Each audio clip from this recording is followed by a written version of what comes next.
მოგესალმებით, მე ვარ გიორგი გრიგალავა. მე ნატალია ხულორდავა. ესე იგი, ასე ვთქვათ, გეტყვით თავიდანვე, რომ ჩვენ ვართ გადაცემა მაქსიმალური სიჩქარის, მე ვარ მთავარი პროდიუსერი, პროექტის ავტორი, ხოლო ნატალია არის გადაცემის წამყვანი. დღეს ჩვენ ვილაპარაკებთ ჩემ გადაცემაზე, ანუ მაქსიმალურ სიჩქარეზე, რომელიც ძალიან მალე გავა STV-ის ეთერში.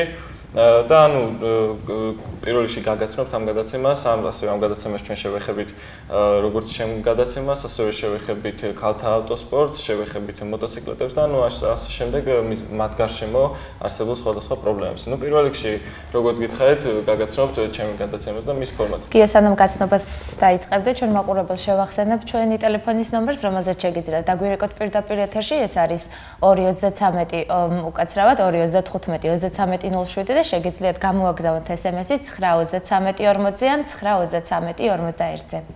დიახ, გავანაგრძობთ ნატალიის თემას. რა თქმა უნდა. ანუ ესე იგი გადაცემა მაქსიმალურ სიჩქარე რაში მდგომარეობს, ესე იგი საქართველოში ესე ვთქვათ ასეთი შოუ გადაცემის მხრივ შოუ ჯერ არ ყოფილა და ანუ საინტერესო იქნება და ვეცდებით აუცილებლად ყველანაირად რომ ყველა გემოვნებისთვის იყოს. ანუ ასე ვთქვათ ზოგადად ვიტყვი იმას რომ ესე იგი იქნება ყველასთვის მისაღები ეს გადაცემა, იქნება საინტერესო, იქნება სახალისო და ასე შემდეგ კიდევ იქნება ძალიან საინტერესო. რა ვიცი, აბა. და ყველაზე მთავარი რაც არის, ის არის რომ ეს არ იქნება რაღაც კონკრეტული მიმართულებით, ეს გადაცემა იქნება აბსოლუტურად ყველა გემოვნების ადამიანისთვის, შევეხებით მანქანებს. ეს იქნება როგორც სპორტული, საოჯახო, ახალი თუ ძველი. კი, მართალია, ყველაფერი იქნება აუცილებლად და ყველაფერი იქნება აუცილებლად ხალხისთვის მისაღები. ნუ ჩვენ გადავიღეთ უკვე ერთი გადაცემა, რომელშიც ასე ვთქვათ, ძირითადად დავტვირთვეთ ეს გადაცემა, ეს პირველი საპილოტო გადაცემა დავტვირთვეთ სპორტული ხასიათით. ნუ პირველ გადაცემაში ყავდა Toyota GT86, დიდი მადლობა ამისთვის Toyota-ს ცენტრს, რომელიც ჩვენ დაგვეხმარა და ასე ვთქვათ, უპრობლემოდ გამოგვატანა ასე ვთქვათ მანქანა. და დიდი მადლობა 2011 წლის დრაგის გამარჯვებულს თემურ სანაიას და რომელმაც 2013-ში წელსაც კი გაიმარჯვა ამ დრაგში. და რა ვიცი, ჩვენ შეგვიძლია შემოგთავაზოთ კადრები ამ გადაცემიდან ზუსტად ამ Mercedes-ის, ეს არის Mercedes E55 W211 V8 კომპრესორი და ანუ მინდა რომ პატარა ამ მონარიდით გადაცემიდან შეგიქვნათ რაღაც წარმოდგენა ჩვენი გადაცემის შესახებ. ეხლა ნახოთ ვიდეო.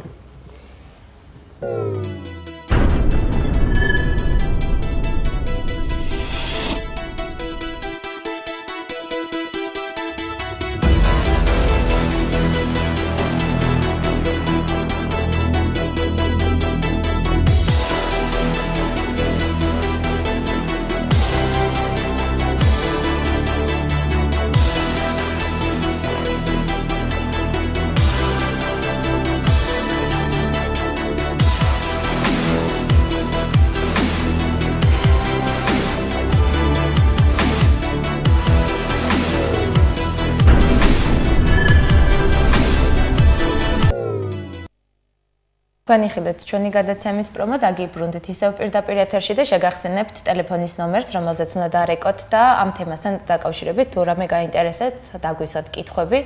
ეს არის ნომერი 235-3307 და შეგიძლიათ ასევე SMS-ი გამოვაგზავნოთ 93340-ზე და 93341-ზე. და ასევე შეგიძლიათ გამოვაგზავნოთ SMS-ი 5500-ზე. დიახ, ესე იგი ჩვენ ვთქვით რომ ვისაუბრებდით არა მარტო ამ გადაცემაზე, ვისაუბრებდით ქალთა ავტოსპორტზე და ხალხისთვის ასე ვთქვათ ნატალი ჯერ არის უცხო, ასე ვთქვათ ასე ფართო მასშტაბის ხალხისთვის და ყველასთვის გასაგები და საინტერესო და ასე ვთქვათ მისაღები რო იყოს ქალთა ავტოსპორტის ფედერაციის წარმომადგენელი არის ნატალი ხულორდავა. გახლავართ და ასე იგი სარეკლამო რგოლის შემდეგ შემოგიერთდებით ჩემს სხვა წარმომადგენლებთან ერთად. ერთ-ერთი გახლავთ საქართველოს ქალთა ავტოსპორტის ფედერაციის პრეზიდენტი და თვითონ ამ ფედერაციის ერთ-ერთი აქტიური მონაწილე გოგონა და სარეკლამო რგოლის შემდეგ დაგიბრუნდებით.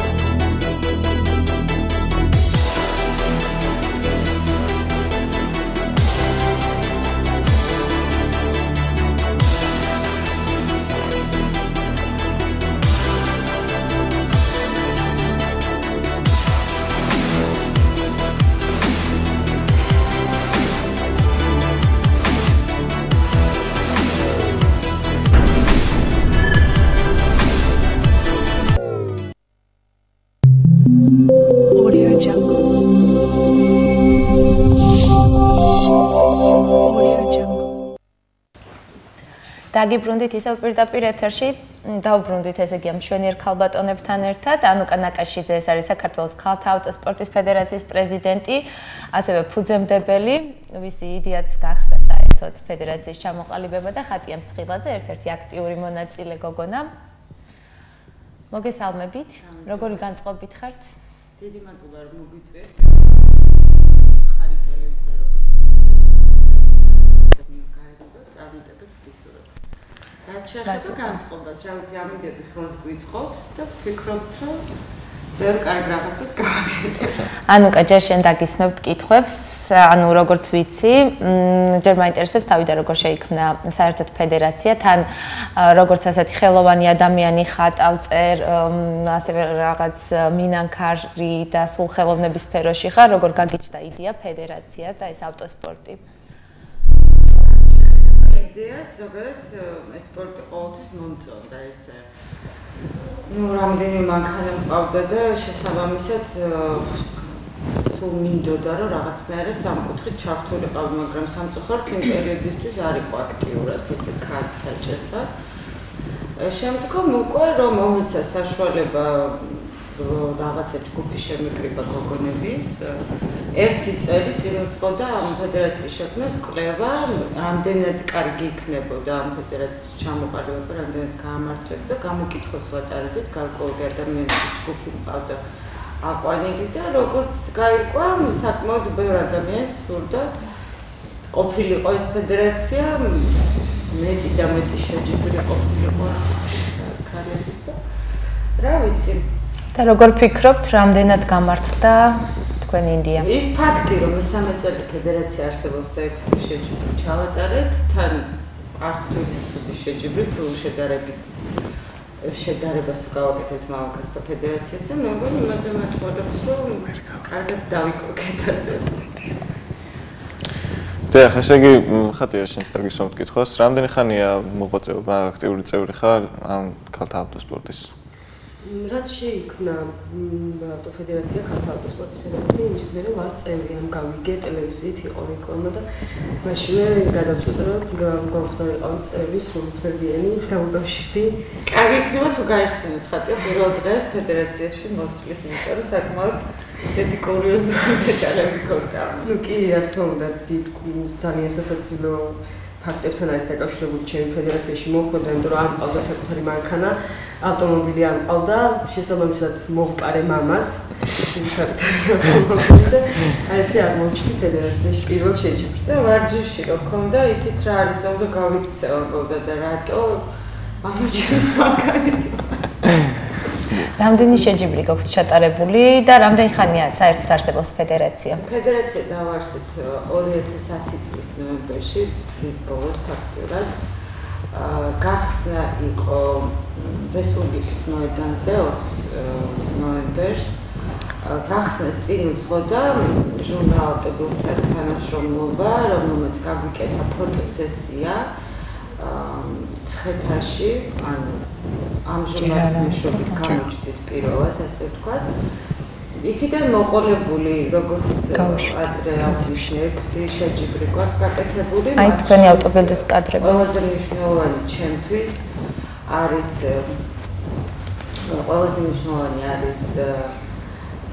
იაპონიის მოვლენებს მიუძღვენით შეჯიბრი, რომელიც გოლში გავმართეთ.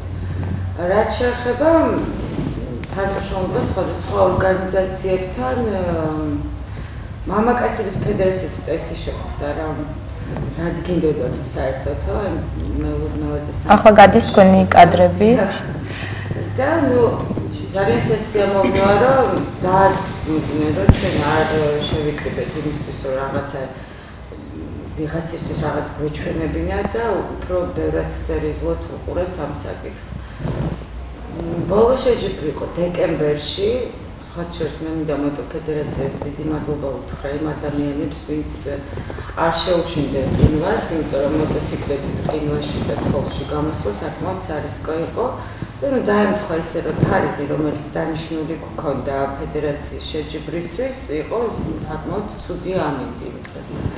და მაინც იუსტიციის სახლის ეზოში გავმართეთ და საკმაოდ კარგად ჩაიარა. ეს იყო პირველად საქართველოში ავტო და მოტო ფედერაციების შორის კარგი შეჯიბრება. ანუ მე მაქვს ინფორმაცია, რომ დაახლოებით 2 სერიოზული ჩემპიონატი იყო, რომელშიც ასე ვთქვათ, მიგიწვიეს და რაღაც პრობლემების გამო ვერ მოხერხდა თქვენი წასვლა და თუ შეიძლება ამაზე გითხრათ რა.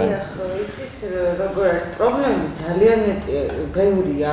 დღესდღეობით მამაკაცთა ფედერაციას საკმაოდ ბევრი პრობლემა დაუგროვდა და გულდასაწყვეტი იყო, რომ პირველად შეიძლებოდა საქართველოსთან ქალთა ავტოფედერაცია გასულიყო სხვა ქვეყანაში შეჯიბრზე და რა ვიცი, ჩემი ძალებით რაც შემეძლო, ძალიან ბევრი ადამიანი შევაწუხე, ძალიან ბევრ ორგანიზაციას გაუგზავნეთ წერილები, დავურეკეთ, მაგრამ საბოლოო ჯამში ისე მოხდა, რომ დაგეგმილი შეჯიბრი რითიც სეზონის გახსნას ვაპირებთ წელს რესპუბლიკის მოედანზე.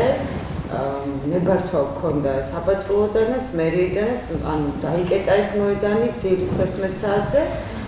იქ გვექნებოდა ჩვენი შეჯიბრი და შეჯიბრის ბოლოს უკვე გავამგზავრებოდით სხვა ქვეყანაში შეჯიბრზე მონაწილეობის მისაღებად და ბოლო დღეებში ისე მოხდა შეპირებული რაღაცა გარკვეულ სპონსორებთან მივიღეთ უარი, მათ შორის სპორტის სამინისტროდანაც ბატონ თევზაძის ხელმოწერით მომივიდა უარი.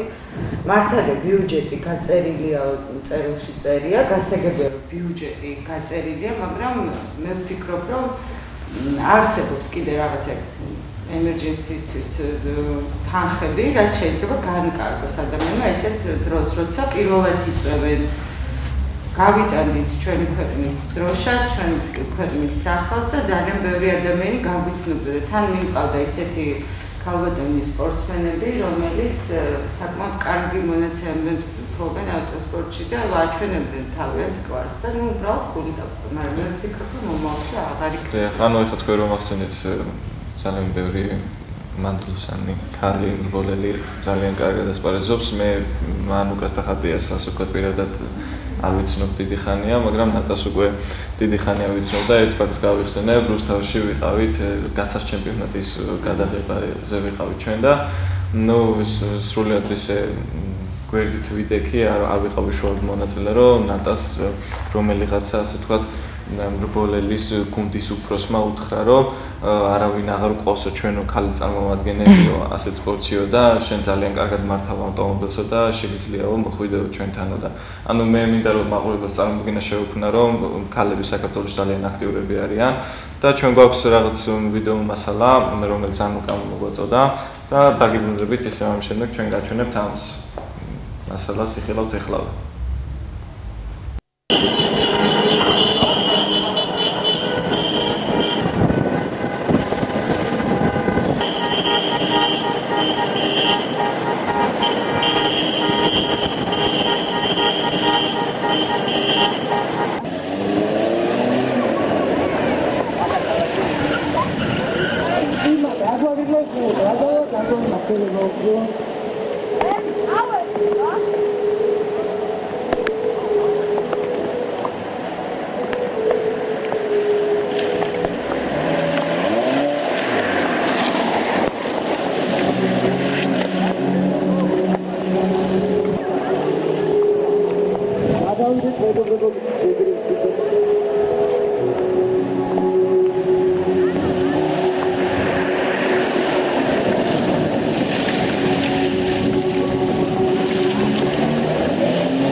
საქართველოში რომელმაც ძალიან დიდი სიკეთე გაგვიკეთა რომლის მადრიდზე ჩვენი ფედერაციის ოფისი.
მუსიკის რიტმებს აი ფინიშ უახლოვდება უკვე კაცია მეათე ნომრით გამოდის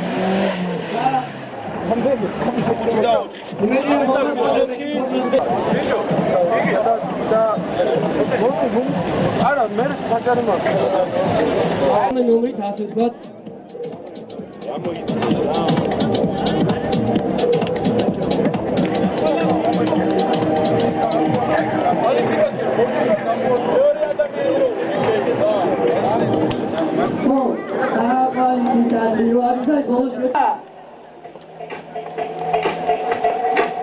Ai, DJ, aí, galera.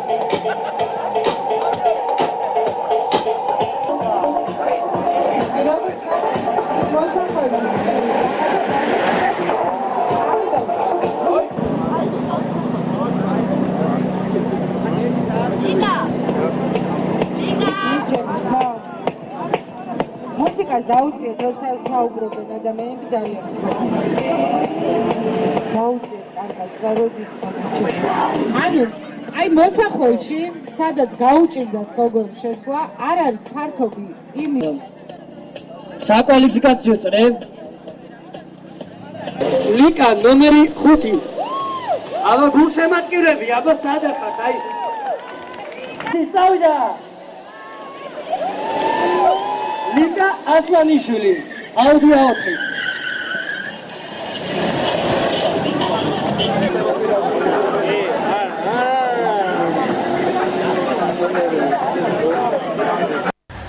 კადრების ხილვის შემდეგ დაგიბრუნდით ისევ ეთერში, შეგახსენებთ, რომ სტუმრად გვყავს საქართველოს ქალთა ავტოსპორტის ფედერაციის წარმომადგენლები, ანუკა ნაკაშიძე და ხატია მსხილაძე.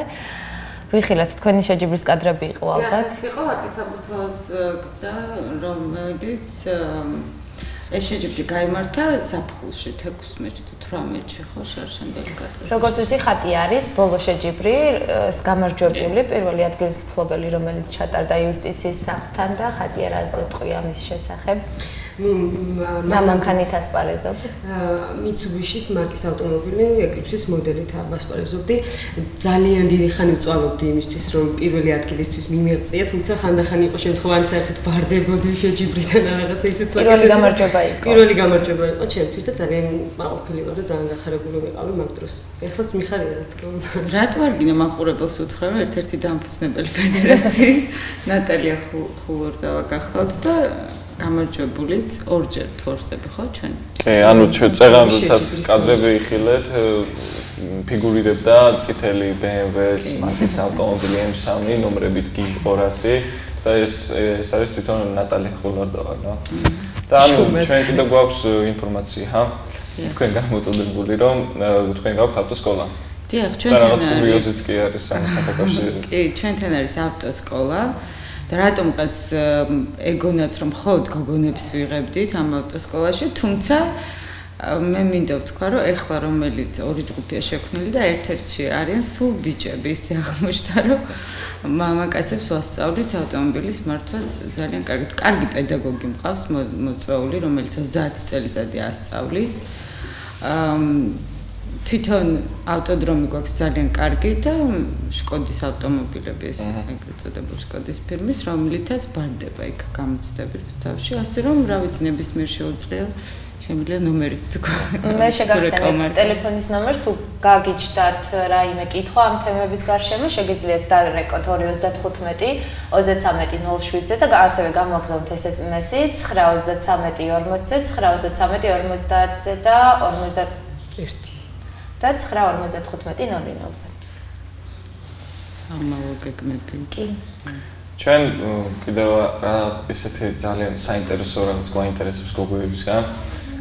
მაინტერესებს ჯერ პირველ რიგში ამ უკეთესგან რომ რა ავტომობილის ასე ვთქვათ გულშემატკივარია ის და რა უყვარს ყველაზე მეტად. ყველაზე მეტად Lamborghini მიყვარს, მაგრამ ვაპირებ რომ ვიყოლიო Nissan 350Z და ნუ ამას უკვე ვამბობ მეორე წელია. მაგრამ ვფიქრობ რომ ძალიან მალე მეყოლება, იმიტომ რომ თითქმის გზაში ასე ვთქვათ რა. ანუ ეს ფაქტი ჯერ კიდევ იმას ამტკიცებს რომ ავტომობილი არის გემოვნების და არა მხოლოდ მამაკაცების. რა თქმა უნდა და ისიც უნდა გაითვალისწინოს ადამიანმა ამ ავტომობილით სად უნდა იმოძრაოს ხა როცა მთელი ოჯახით გადაადგილდები 350Z-ით Nissan-ით გამორიცხულია წახვიდე ხო? ეს მართლაც ძალიან კარგი ავტომობილია დრიფტისთვის და მართლაც სპორტული ავტომობილია და ეს კითხვა მინდა დავუსვა ხატიას. ნუ ხა რეალური სურვილი რომელიმე ავტომობილიც მინდა რომ ყავდეს არის Infiniti-ის მარკის ავტომობილი G35 მოდელი. ანუ თითქმის იდენტური ავტომობილები ძალიან თანაერთმანეთს და ორივე სპორტული ხასიათის მატარებლები არიან. სამწუხაროდ ჩვენი ეს ბლოკი დასასრულს მივახლოვდა, გოგოებს უნდა დავემშვიდობოთ, მაგრამ სანამ დავემშვიდობებოდეთ, მაინტერესებს ზარია ეთერში და მე დაგისვამთ ამ კითხვას. გისმენთ? გისმენთ, თქვენ ხაზზე ხართ. გამარჯობათ, თქვენს სტუმრებთან მაქვს შეკითხვა. უახლოეს მომავალში როდის იგეგმება მსგავსი სახის ქალთა ჩემპიონატები? რაც აქამდე ქონდა ჩატარებული, ანუ მსგავსი სახის. მადლობა შეკითხვისთვის, დიდი მადლობა რომ გულშემატკივროთ. აგვისტოს თვეში ვაპირებთ ბათუმში გავმართოთ რბოლა. თუმცა გუშინ მე მქონდა მოლაპარაკება ბორჯომთან, თვითონ ბორჯომმა შემოგთავაზა, რომ იქნებ ბორჯომშიც გამართო თუ ავტორბოლა და აღმოჩნდა, რომ ქალაქ ბორჯომში არიან ქალბატონი ავტომობილელები, ვისაც სურთ საერთოდ ფედერაციაშიც გაწევრიან და არ ვიცი რამდენად მოვასწრებთ ბორჯომშიც გავმართოთ შეჯიბრი, მაგრამ აგვისტოში რომ ბათუმში სადღაც 25 რიცხვისკენ იქნება ისეთი კარგი რბოლა. მე მინდა რომ თურქეთიდან მოვიწვიო ქალბატონები, მინდა ანუ მეზობელი ქვეყნებიდან და ვაჩვენოთ ჩვენი შესაძლებლობები, რა ვიცი, მე ვცდილობ ყოველ შემთხვევაში. დიახ. ну ჩვენი საერთო დოას პროცესგუდულია დაგემშვიდობებით.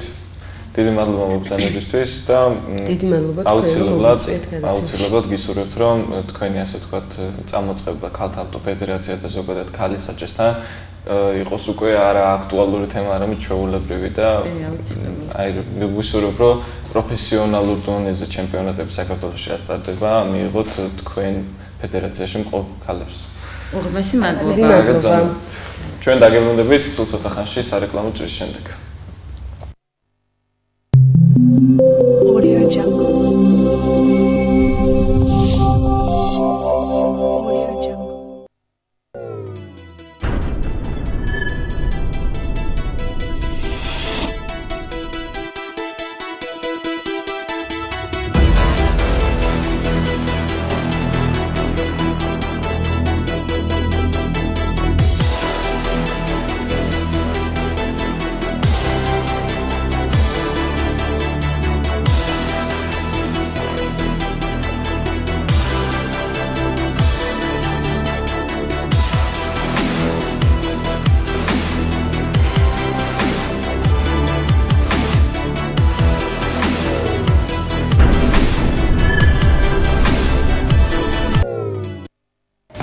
დაგიბრუნდით ისევ პირდაპირ ეთერში, ახალი სტუმრები გვყავს. და წარმოგიდგენთ გუგა კახელი და ესე იგი ვოვა გელაშვილი, რომლებიც არიან მოტოსპორტის თემებში მოყვარულები და ასევე პროფესიულ დონეზეც ასპარეზობთ თქვენი ხო? პროფესიულ დონეზე ნაკლებად არის განვითარებული. რა ეტაპზეა თქვა საქართველოში დღეს? ცდილობები არის, ეხლა არ დაწყებულა ეს თქვა ამ წელს, ეს რამოდენიმე წლის განმავლობაში, რაც იმატა ამ ტიპის მოტოციკლეტებმა, სპორტული თანამედროვე ტიპის მოტოციკლეტებმა, თუ ხა პირობები ბუნებრივი არ არის სრულად, თუმცა რუსთავში ერთი ტრეკი არის, რომელიც თქვა შეიძლება ამ მიზნებისთვის იქნეს გამოყენებული. ნუ ნელ-ნელა ვითარდება, არიან ხალხი, რომელიც მართლა უფრო აქტიურად მისდევს, მაგრამ ძირითადი ნაწილი ამ შემთხვევაში პროფესიულად დაკავებული ამ სპორტით არ არის. ეს არის ხშირ შემთხვევაში ჰობის დონეზე. ასე იგი თქვენ რაღაც ძალიან სპორტულად ხართ გამოწყობილი, მართლაც მოტოციკლისტვის ხართ და ამინდები არის ახლა ჩვენთვის შესაძლებელიც და საუკეთესო ასფალტი არის, ცხელი, ჰავა ასევე. მე მაინტერესებს თქვენთან მაქვს კითხვა, რომ მაინტერესებს ასე ვთქვათ, ეს უბრალოდ სამოყვარულო დონეც კი განვითარებული არის საქართველოში, ანუ არის თუ არა იმ სიმაღლეზე, რომ შეიძლება მოდეს ფიქრი პროფესიულად განვითარების ამის. ნუ ეს არის პირველ რიგში სპორტი, რომელიც ძალიან ძვირი არის. ამას ვერ მოხერხდება ვერანაირად, აი თქვათ მოყვარულების ჯიბეებით ამ ყველაფრის უზრუნველყოფა. ანუ ფინანსების პრობლემა არის პირველ რიგში. აუცილებლად. თუმცა ტალანტები არის, რა შემიძლია რამოდენიმე ადამიანი მახსენდება, რომელიც თვლი, რომ ამ შესაძლებელი პირობების შემთხვევაში ძალიან კარგი სპორტსმენები გამოვიდოდნენ. ალბათ. ანუ ამ ფინანსების გარდა კიდევ რა არის საჭირო? სკოლები, ინფრასტრუქტურა ну ბუნებრივი არის ხო ჩვენთან იყო რაღაც ეტაპზე აი კომუნისტების პერიოდში ხო სანამ შეიცვლებოდა ეს რეჟიმი იყო რაღაც გარკვეული სამთო მოტოციკლეტების სკოლები ასევე ტრასის სკოლები და შესაბამისად ის ინსტრუქტორები ზოგი არის კიდე ვთქვათ შეიძლება იმათთან დაკავშირება და ვთქვათ ამ თუმცა რაღაცები შეიცვალა თავის თვითონ ამ მოდელების განახლებამ და ამ ტიპის მოდელებმა რაღაც სტანდარტები შეცვალა ზოგადად მსოფლიო მოტოსპორტში და ნუ ბუნებრივი არის გადამზადება ალბათ დაჭირდებათ მაგრამ ყოველ შემთხვევაში ეს ხალხი არის ვინც ამ თემებში გარკვეული არის მეტად და პროფესიულ დონეზე ფლობენ ამა თუ იმ უნარებს და სწავლების უნარებს რა ახლა გვატყობინებენ რომ ზარია ეთერში და დაგიბრუნებით აუცილებლად გისმენთ გამარჯობათ გამარჯობათ დიდი მადლობა საინტერესო გადაცემისთვის მადლობა თქვენს ყურადღებისთვის თქვენი სტუმრებს ვკითხო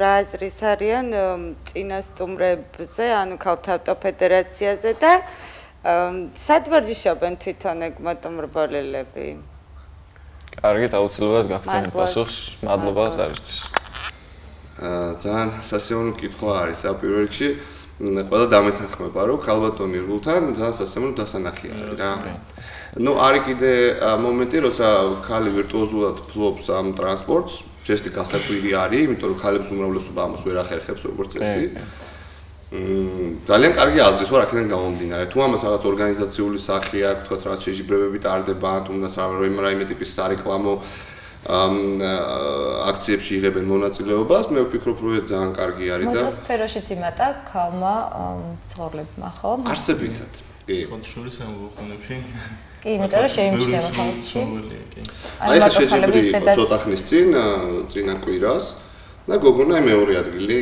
აიღო დრაგში ანუ ეს არის სტრაფ დაძვრაში შეჯიბრი და ანუ საკმაოდ მაღალი მაჩვენებელი არის იმიტომ რომ დიდი სიჩქარეები არის რისკებიც არის ბუნებრივია და არიან ესეთი გოგონები, რამოდენიმე ნამდვილად არის და საკმაოდ ნორმალურად ფლობენ ამ ტრანსპორტს რა. კი, ანუ მე მაინტერესებს, ანუ როგორც საქართველოს ცოტა ასე ვთქვათ, რაღაც მხრივ არის, რაღაც ძველ დროში ისე რაღაც აზროვნებით ასე ვთქვათ დარჩენილი, როგორც ამბობენ BMW-ზე რომ არის ძალიან სახიფათო ავტომობილი, ასევე ამბობენ მოტოციკლზე რომ თუ მინიმუმ ორჯერ სამჯერ მაინც არ დაიმტვრევი და ავარიაში არ მოყვებით, არებას ვერ ისწავლიო და რას ურჩევთ ასეთი ასე ვთქვათ აზრის ადამიანებს. მე სუმევსაუბრო. უბრალოდ ეგეთ რაღაცა ყოც ხდება.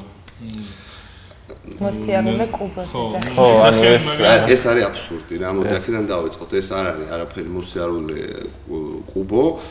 ღმერთმა ყველა კარგად ამყოფოს, მაგრამ მანქანით გაუფრთხილებლობის შემთხვევაში შეიძლება ეს შედეგები დადგეს რა სასიამოვნო.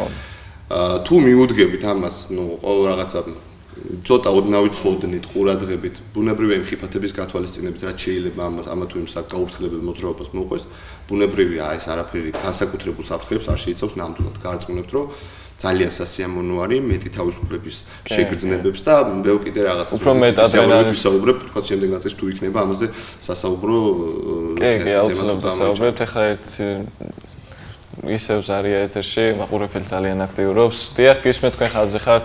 გამარჯობა. გამარჯობა. მოგესალმებით, მივესალმებით თქვენს სტუმრებს და ერთი კითხვა მაქვს, თუ შეიძლება. ძალიან დიდი სურვილი მაქვს, რომ შევისწავლო მოტოს მართვა და რამდენად შესაძლებელია და როგორ შეიძლება, იმიტომ რომ ძალიან მომწონს ეს სპორტი და მივესალმები მათ. ეს კითხვა დამოწმოთ ფაქტიურად. დამოყალიბოთ როგორ შეიძლება. აიცით რა არის ეს ოპციო სკოლები როგორიც არის თქვა მანქანებისთვის, სამწუხაროდ მოტოციკლებისთვის მე არ ვიცი. ესეც ერთ-ერთი პრობლემა არის სხვათა შორის. ალბათ იმიტომ რომ ბიზნესურად არ იყო გამართლებული, თორემ ვიღაცა აუცილებლად მოკიდებდა ამას. თუმცა არის რამოდენიმე პირი, რომელსაც ყავს მოტოციკლეტები და თქვა თუ თქვა ნომერს მოვიძიებ სამწუხაროდ ზეპერთ არ მახსოვს. დაგიტოვებ და თუ ამ გადმორეკავენ შეგიძლიათ გადასცეთ და დაუკავშირდეთ. აუცილებლად ამ სკოლაზე მინდა ვთქვა, ანუ ეს KTM-ის ტიპის მოტოციკლეტები არის როგორი მთის, უფრო თუ მთის არის, ხო? მთის არის, კი, არის, ნუ ეს KTM-ი ერთ-ერთი მოდელი არის ამისი. არა ეს ყველა წამყვანი ფირმა უშვებს ასევე მთისთვის, როგორც გზისთვის, ასევე როგორც ტრასების და სპორტული შეჯიბრებებისთვის, ასევე ქალაქურის მოძრაობისთვის მოტოებს და ასევე მთისთვის. დიახ, ანუ ეს KTM-ი იმიტომ ახსენო, რომ რუსთავში როცა ვიყავით ჩასულით იყო, ანუ 10-მდე KTM-ი ყავდათ და ასწავლიდნენ, ასე ვთქვათ, ინსტრუქტორები. ხო, იქ შეიძლება უკვე არის, ნამდვილად უბრალოდ მე არ მაქვს ინფორმაცია, ანუ სწავლება რამდენად ხდება, ეს უბრალოდ არ ვიცი უბრალოდ. არის ნამდვილად ვიცი რომ ტურებს აკეთებენ, გეგმავენ და რაღაცებს დასვე საინტერესო არის პრინციპში, მაგრამ მე როგორც ვიცი, იქ ვთქვათ სპორტული სიარულის მოყვარულს არ იქნება საშუალება, რომ ვთქვათ იქაც არსებობს. ხო, ბუნებრივია სპორტული სიარული. არ იქნება საშუალება, რომ ისე მოიხმაროს ესა თუ ის ტრანსპორტი, როგორც იმიტომ რომ თავისი არ არის. და ვთქვათ იქ არის რაღაც შედარებით მარტივი მარშრუტები, იმის გავლა ვთქვათ დამწყებსაც ალბათ შეუძლია. ნუ მე ეს ინფორმაცია, რომელიც მე მაქვს ამ ეტაპზე შეიძლება. ანუ საქართველოს მაინც ასე ვთქვათ დასახვეწია და გასავითარებელია ამ ანუ Google თვითონ შეისწავლეთ ტარება, ანუ მოტოს. მე თვითონ ვისწავლე ესე ვთქვათ. რამდენი წელია? 18 წელი. 18 წელი. ანუ აქტიურად ხართ ამ არა ოფიციალურ პოლებში? და მანქანა ჯობს თუ მოტო? აუ ეს ხაზანის ტიპი რა თქმა უნდა მოტოციკლი. ჩემთვის მეორე ადგილზეა. ჩვენ მანქანა საქმე ამაში არის რა. ჩვენ ესე დავწოთ იქ აი რატო დავიწყერო პროფესიული. პროფესიული ისევს რაც რომ მართლა დილას იღვიძებ, მიდიხარ სავარჯიშოთ, მე ამას ამთავრებ, მე რაღაც შეჯიბრებებს ემზადები და ასე შემდეგ, ხო? ეს ესე არ დგას ჩვენთან. ნუ არც არავის შემთხვევაში ალბათ არ დგას. ჩვენ ყველას უმრავლესობას აქვს თავისი სამსახური. ამთავრებს ამ სამსახურს და აღლილია მას ყოველგვარი რუტინული საქმეებისგან. მე მოდის საღამოს ან თავისუფალ დროს ცდილობს აი ესე გაატაროს, გაერთოს. ამის მიღმა ბუნებრივია სპორტულ დატვირთვებსაც გულისხმობს, მუდმივად ფორმაში შეგრძნება. სხვა შორის მე ჩემი რაციონიდან მე ჩემთან სასიხარულოდ მინდა მოგახსენოთ, რომ ალკოჰოლი შემცირდა ზოგადად ალკოჰოლის მიღება, იმიტომ რომ აქამდე სამ თქვა მოტოციკლეტს დაუკავშირდებოდი ჩემ ცხოვრებას, ამ ცხოვრების სტილს. და იმდენი ადრენალინი. ხო, როგორც არის საქართველოს, ყველა ვიცით, ანუ რას აკეთებ, წავლის ჩევჭამე რაღაც, ანუ ყოველ რაღაც პერიოდის მერე ვიგრძელი რომ კიბეზე ასვლა მიჭირდა რეალურად. იმდენად არასპორტული გავხდი. ეხლა დაუბრუნდი რაღაც ჩემ ძველ ფორმასთან. კარგია, ობა, ერთი რაღაც ძალიან მაინტერესებს და დროში შეზღუდული ვარ სამწუხაროდ და ანუ ამ თემას აუცილებლად უნდა შევეხო. ნუ იყო აქ საუბარი, რაღაც პრობლემები იყო, რაღაც პატრულის მხრიდან, რაღაც თითქოს დევნასაც კი გავდა მოტობოლელებზე და მოყვარულებს. არა ერთი, ხო? იყო ეგეთი რაღაცა. ხო, ძალიან მოკლედ. აქაც ისეთი ფაქტი არის, რომ მე შემიძლია რომ ყოველგვარი კრიტიკა, აი არ მინდა ისეთი რაღაც სახე მიიღოს ან კრიტიკული ან რაღაც. აქაც ერთი მხრივ ქონდა საქმე თვითონ კანონმდებლობის მოუწესრიგებლობასთან. ხო, ანუ რაღაც ვიცი რომ რაღაც ეს დევნა მუხლიც კი არ იყო შესაძლებელი. ანუ აი როგორ რაღაც არეულდარეულია. ჩვენ უმრავლესობას მეც მათ შორის მაგალითად დაგვიწერეს 500 ლარიანი ჯარიმები, ეს ნიშნავს ნომრის შენიღბვას რა. და თან ეს ყველაფერი აღმოჩნდა რომ 28 აპრილს, ანუ ერთ კონკრეტულ დღეს შუა დღის მერე ყველა თბილისში მოსწავლული მოტოციკლის აღმოაჩნდა ახლა ეს ნომერი. ანუ ეს მასიურად დაიწყო თქვენი ნომერი თუ რატო? ნუ ეს მიიჩნია პატრულმა, ანუ სხვა განსაზღვრება ვთქვათ ევროპულ სამართალში არსებობს ამ მიმართულებით, არის ვთქვათ როგორ უნდა იყოს დამაგრებული ესა თუ ის ნომერი, ანუ აი ვთქვათ მიწიდან ამ დონეზე ზემოდან ქვემოთ და რა მანძილიდან უნდა იკითხებოდეს სტანდარტები არის. ჩვენ შემთხვევაში არ არის ეგეთი სტანდარტი, საქართველოში არ არსებობს. აი საერთოდ ნომრის უქონლობა არის 100 ლარიანი ჯარიმა და ჩვენ შემთხვევაში იყო 500 ლარიანი ჯარიმა მოტოციკლებს ჩამორთმევა და გადაყვანა საჯარო. ანუ თქვენ ნომერი გადაჭარბებული იყო, მე ესე ვფიქრობ.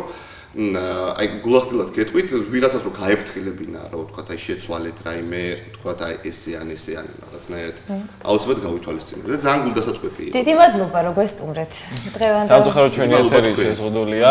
აუცილებლად გისურვებთ, როგორც ალქალთა ავტოფედერაციას უსურვებთ წარმატება და ასე ვთქვათ, პროფესიულ დონეზე განვითარება და დახვეწა, ასევე თქვენს გისურვებთ, რომ ყოფილიყავით ოფიციალური და ლიცენზირებული მრბოლელები და კიდევ გისურვებთ, რომ უფრო და უფრო ყოფილიყოს, იმიტომ რომ მეც მინდა შესწავლა და ვაპირებ ადამიანი დაინტერესებული იყოს და ასე ვთქვათ ყოფილიყოს ქვეყანაში იმის საშუალება რომ ეს ტრასები და ასე ვთქვათ სკოლებიც ყველაფერი ყოფილიყოს მაღალ დონეზე.